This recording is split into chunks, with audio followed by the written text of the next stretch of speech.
ಆದ್ರೆ ಕೊನೆ ನಿಮಿಷದಲ್ಲಿ ಮದುಮಗಳನ್ನ ಬದಲಾಯಿಸ್ಬಿಡೋಣ.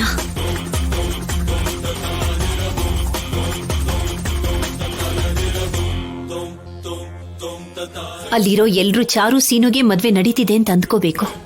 ಆದ್ರೆ ತಾಳಿ ಕಟ್ಟೋ ಸಮಯಕ್ಕೆ ಸರಿಯಾಗಿ ಚಾರುನ ಯಾರ್ ಕಣ್ಗೂ ಕಾಣಿಸ್ದೇ ಇರೋ ಹಾಗೆ ಮಾಯ ಮಾಡಿ ನಾವ್ ಅನ್ಕೊಂಡ ಹಾಗೆ ಆದ್ಯನ್ ಕುತ್ತಿಗೆಗೆ ತಾಳಿ ಕಟ್ಟಿಸ್ಬೇಕು.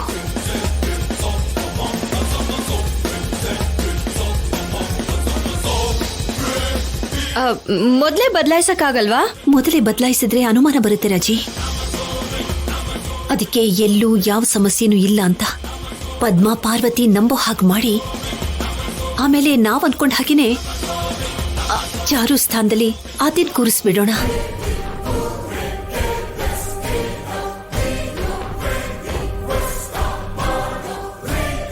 ಅಯ್ಯೋ ಅಯ್ಯೋ ಅಯ್ಯೋ, ನಮ್ಮ ಅತ್ತಿಗೆ ಎಷ್ಟು ಮುಂದುವರೆದಿದ್ದಾಳೆ ಅಂತ ನೋಡಿದ್ಯಾ? ನಮ್ ಕಣ್ಣಿಗೆ ಮಣ್ಣೆರ್ಚಿ ಆದ್ಯನ್ಗೂ ಸೀನುಗೂ ಮದ್ವೆ ಮಾಡಿಸ್ತಾಳಂತೆ. ಸರಿ ಬಿಡಿ ಅದ್ಕೆ, ಅವ್ರು ಏನ್ ಯೋಚನೆ ಮಾಡ್ತಿದ್ರೆ ಅಂತ ನಮಗ್ ಗೊತ್ತಾಯ್ತಲ್ವಾ? ಬನ್ನಿ ಹೋಗೋಣ. ಅವ್ರೇನಾದ್ರೂ ನಮ್ಮನ್ನ ನೋಡ್ಬಿಟ್ರು ಅಂದ್ರೆ ಮತ್ತೆ ಪ್ಲಾನ್ ಬದಲಾಯಿಸ್ಬಿಡ್ತಾರೆ. ಬನ್ನಿ ಬನ್ನಿ. ಅಲ್ಲಿ ಎಲ್ರೂ ಇರುವಾಗ ಅವ್ರ ಕಣ್ಣು ಮುಂದೆನೆ ಕೊನೆ ಕ್ಷಣದಲ್ಲಿ ಚಾರುನ ಬದಲಾಯಿಸಿ ಆದ್ಯನ ಅಲ್ಲಿ ಕೂರ್ಸಿದ್ರೆ ಮದ್ವೆ ಹೇಗ್ ನಡೆಯುತ್ತೆ? ಅದಕ್ಕೆ ನಡೆಯಲ್ಲ. ತಂಗಿಯಮ್ಮ, ನಡೆಯಲ್ಲ ಅಂತ ನೀನೇ ಹೇಳ್ತೀಯ, ನಡಿಬೇಕಂತೂ ನೀನೇ ಹೇಳ್ತೀಯ. ಏನಮ್ಮ ಇದು? ನೀನೇ ಅಲ್ವಮ್ಮ ಕಡೆ ಕ್ಷಣದಲ್ಲಿ ಚಾರುನ ಬದಲಾಯಿಸ್ಬೇಕು ಅಂದಿದ್ದು? ನಮ್ ಮಾತುಗಳನ್ನ ಪದ್ಮಾ ಪಾರ್ವತಿ ಕೇಳಿಸ್ಕೊಳ್ಳಿ ಅಂತಾನೆ ಹಾಗಂದೆ. ಅವ್ರು ಕೇಳಿಸ್ಲಿ ಅಂತಾನ? ಹೌದು ಶಿವರಾಜು, ನಾವ್ ಏನ್ ಯೋಚನೆ ಮಾಡ್ತಿದೀವಿ, ನಾವ್ ಏನ್ ಮಾಡ್ತಿದೀವಿ ಅಂತ ಮರೇಲಿ ನಿಂತು ಕೇಳಿಸ್ಕೊಳ್ತಾ ಇದ್ದಾರೆ.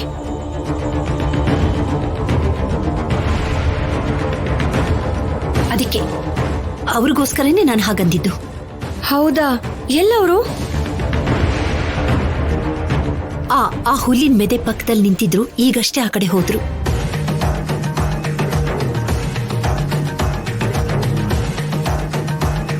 ಅದಕ್ಕೆ ನೀವ್ಯಾವಾಗ ಗಮನಿಸಿದ್ರಿ?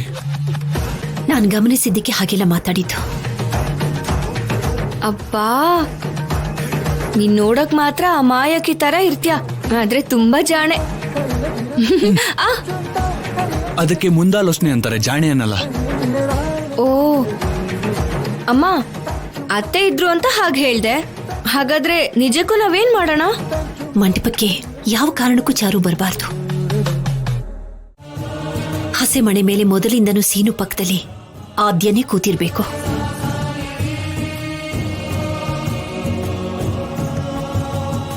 ಅಲ್ಲಿ ಆದ್ಯ ಇದ್ದಾಳೆ ಅಂತ ಯಾವ ಕಾರಣಕ್ಕೂ ಅಲ್ಲಿ ಯಾರಿಗೂ ಗೊತ್ತಾಗ್ದಾಗ ನೋಡ್ಕೋಬೇಕು.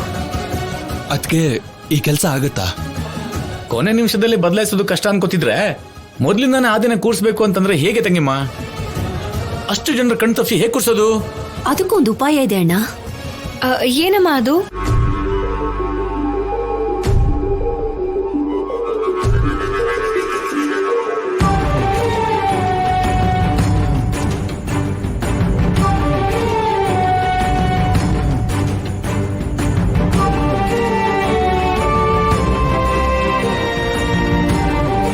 ಇದು ನನ್ನ ಉಪಾಯ.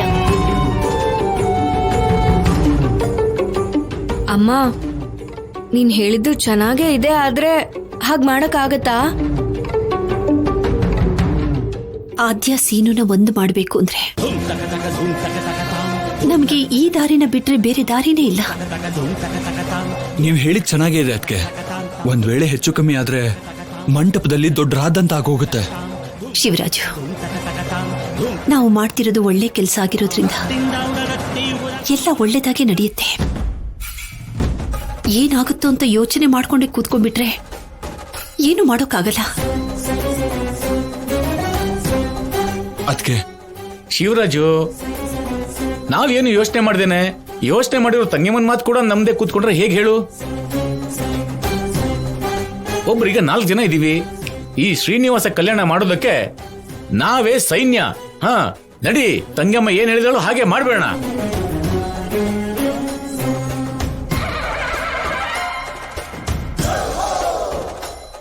ಇದು ಅದೇ ಬಂಗಾರದ ಒಡವೆ ಬ್ಯಾಗ್ ಅಲ್ವಾ? ನಿಮ್ಮ ಹತ್ರ ಹೇಗ್ ಬಂತು ರೀ? ಗುದ್ದಿದ್ದಕ್ಕೆ ಸಿಕ್ತು. ಗುದ್ದೋದೇನ್ರಿ? ಹಾ, ನಾವು ಕೊಟ್ಟಿದ್ದು ನಕಲಿ ಬಂಗಾರ ಅಂತ ಆ ಕಿಶೋರ್ಗೆ ಗೊತ್ತಾಗಿದೆ. ಹಾ ಕಿಶೋರ್ ಅಂದ್ರೆ ಆದ್ಯ ಅಪ್ಪ ಅಲ್ವಾ? ಹೌದು. ಅಯ್ಯೋ ಅವ್ರಿಗೆ ಗೊತ್ತಾದ್ರೆ ಮುಗೀತು. ಆ ಮನೇಲಿ ಎಲ್ರಿಗೂ ಹೇಳ್ಬಿಡ್ತಾರೆ.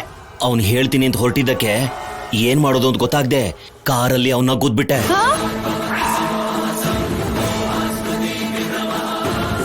ಗುದ್ದು ಬಿಟ್ರಾ? ಹೌದು ಗೌರಿ. ಅದೇನಾಯ್ತು ಅಂದ್ರೆ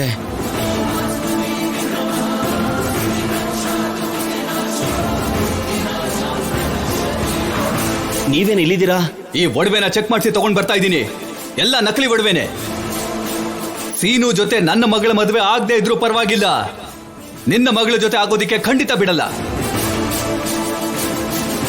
ನಾನೇನಾದ್ರೂ ರಾಜಾರಾಮ್ ಅವ್ರಿಗೆ ಹೇಳಿದ್ರೆ ನಿನಗೇನ್ ಮಾಡ್ಬೇಕು ಅನ್ನೋದನ್ನ ಅವರೇ ತೀರ್ಮಾನ ಮಾಡ್ತಾರೆ.